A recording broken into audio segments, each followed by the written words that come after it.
ಬೆಳಗಾವಿ ಜಿಲ್ಲಾಧಿಕಾರಿಗಳಾದಂಥ ಶ್ರೀ ರೋಷನ್ ಮೊಹಮ್ಮದ್ ಅವರ ವಿರುದ್ಧ ನಿನ್ನೆ ಹಾತ್ಕನಗಲ ಸಂಸದರಾದಂಥ ಧೈರ್ಯಶೀಲ್ ಮಾನೆ ಅವರು ಲೋಕಸಭಾ ಸ್ಪೀಕರಿಗೆ ಒಂದು ದೂರು ಕೊಟ್ಟಿದ್ದಾರೆ. ಅವ್ರ ದೂರು ಏನಂದ್ರೆ, ಕಳೆದ ನವೆಂಬರ್ 1ರಂದು ನಾನು ಮಹಾರಾಷ್ಟ್ರದಿಂದ ಕರ್ನಾಟಕಕ್ಕೆ ಬೆಳಗಾವಿಗೆ ಹೋಗ್ತಾ ಇದ್ದೆ. ನನ್ನ ಪ್ರವೇಶವನ್ನು ನಿರ್ಬಂಧ ಮಾಡಿ ಮೊಹಮ್ಮದ್ ರೋಷನ್ ಅವರು ಅದನ್ನು ತಡೆ ಕೊಟ್ಟಿದ್ದಾರೆ. ನನ್ನ ಹಕ್ಕು ಭಂಗ ಆಗಿದೆ ಅಂತ ಅವರು ಸಂಸದನಾಗಿ ಇರುವಂಥ ಹಕ್ಕುಗಳನ್ನು ಕಸಿದುಕೊಂಡಿದ್ದಾರೆ ಮತ್ತು ನನಗೆ ಯಾವುದೂ ಅಪರಾಧಿಕ ಹಿನ್ನೆಲೆ ಇಲ್ಲ. ಅದಕ್ಕೆ ಈ ಮೊಹಮ್ಮದ್ ರೋಷನ್ ವಿರುದ್ಧ ನೀವು ಆ್ಯಕ್ಷನ್ ತೊಗೋಬೇಕು ಅಂತೇಳಿ ಲೋಕಸಭಾ ಸ್ಪೀಕರ್ ಓಂ ಬಿರ್ಲಾ ಅವ್ರಿಗೆ ಕೊಟ್ಟಿದ್ದಾರೆ. ಇದು ಕಳ್ಳನ ತಿರುಬಬ್ಬೆ.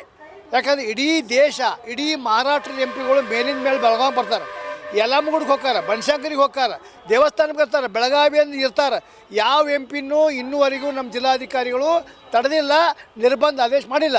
ಇವ್ರನ್ನೇ ಯಾಕೆ ತಡೆದ್ರು? ಅದನ್ನು ಅವರು ಮುಚ್ಚಿಟ್ಟು ಓಂ ಬಿರ್ಲಾ ಅವರಿಗೆ ಒಂದು ಕಂಪ್ಲೇಂಟ್ ಕೊಟ್ಟಿದ್ದಾರೆ. ನನಗೆ ಹಕ್ಕು ಭಂಗ ಆಯ್ತು, ನನ್ನ ಹಕ್ಕು, ಅದಕ್ಕೆ ಆ್ಯಕ್ಷನ್ ತೊಗೊಳ್ಳಿ ಅಂತೇಳಿ. ಇವತ್ತು ನಾವು ಕೇಳ್ತಾ ಇದ್ದೇವೆ. ಧೈರ್ಯಶೀಲ್ ಮಾನೆ ಅವರು ಮಹಾರಾಷ್ಟ್ರದ ಗಡಿ ವಿಷಯ ತಜ್ಞರ ಸಮಿತಿ ಅಧ್ಯಕ್ಷರು. ಮೇಲಿಂದ ಮೇಲೆ ಗಡಿ ಮತ್ತು ಭಾಷೆ ವಿಷಯದೊಳಗೆ ಬೆಳಗಾವಿಯವರನ್ನು ಪ್ರಚೋದನೆ ಮಾಡುವಂಥ ಕೆಲಸವನ್ನು ಮಾನೆ ಅವರು ಮಾಡ್ತಾ ಬಂದಾರೆ. ಅದನ್ನು ಅವರು ಮುಚ್ಚಿಟ್ಟಿದ್ದಾರೆ.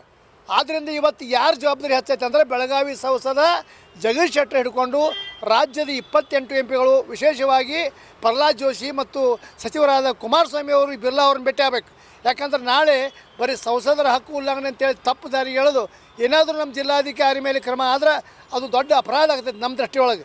ಆದ್ದರಿಂದ ಇವತ್ತು ನಾನು ಎಲ್ಲ 28 ಎಂ ಪಿಗಳು ಒತ್ತಾಯ ಮಾಡ್ತಾಯಿದ್ದೇನೆ. ಸಚಿವರಾದ ಪ್ರಹ್ಲಾದ್ ಜೋಶಿ, ಸೋಮಣ್ಣ ಮತ್ತು ಕುಮಾರಸ್ವಾಮಿ, ಶೋಭಾ ಕರಂದ್ಲಾಜೆ ಅವರು ಅದನ್ನು ವಾಸ್ತವ ಸ್ಥಿತಿಯನ್ನು ಓಂ ಬಿರ್ಲಾ ಅವರಿಗೆ ಅದನ್ನು ತಿಳಿಸ್ಬೇಕು. ಯಾಕಂದರೆ ಜಿಲ್ಲಾಧಿಕಾರಿಗಳು ಎಲ್ಲ ಎಂ ಪಿಗಳು ನಿರ್ಬಂಧ ಮಾಡಿಲ್ಲ. ಅವರು ಅಲ್ಲಿ ಹೆಂಗೆ ಬಿಂಬಿಸಿದಾರೆ ಅಂದ್ರೆ, ನಾ ಎಂ ಪಿ ಅಲ್ದಿನಿ, ನನ್ನ ನಿರ್ಬಂಧ ಮಾಡಿದಾರಂತ. ಈ ಮನುಷ್ಯ ಮಾನೆ ಮೇಲಿಂದ ಮೇಲೆ ಗಡಿ ಮತ್ತು ಭಾಷೆ ವಿಷಯದೊಳಗೆ ಬೆಳಗಾವಿ ಮರಾಠಿಗರನ್ನು ಪ್ರಚೋದನೆ ಮಾಡುವಂಥ ಕೆಲಸದನ್ನ ಆ ವಿಷಯದಾಗ ನಮ್ಮಲ್ಲಿ ದಾಖಲೆಗಳು ಎಲ್ಲ ಅದಾವೆ. ಆದ್ದರಿಂದ ಇವತ್ತು ಜಗದೀಶ್ ಶೆಟ್ಟರ್ ಅವರು ಬೇಗನೆ ಇತರ ಎಂ ಪಿಗಳನ್ನ ಕರ್ಕೊಂಡು ಓಂ ಬಿರ್ಲಾ ಅವ್ರ ಕಡೆ ಹೋಗಿ ಯಾವ ಸಂದರ್ಭದಾಗ ಬೆಳಗಾವಿ ಜಿಲ್ಲಾಧಿಕಾರಿಗಳು ಕೈಗೊಂಡ್ರನ್ನ ವಿವರಿಸಬೇಕು. ಇದಲ್ಲಂದ್ರೆ ಇದೇ ವಿಷಯ ದೊಡ್ಡದಾಗಿ ಆಗಬಾರದ ಅನಾಹುತ ಬೆಳವಣಿಗೆಗಳು ಆಗ್ತಾವಂತೇಳಿ ಈ ಸಂದರ್ಭದಲ್ಲಿ ನಾನು ಎಚ್ಚರಿಕೆ ಮಾತನ್ನು ಹೇಳ್ತಾ ಇದ್ದೇನೆ.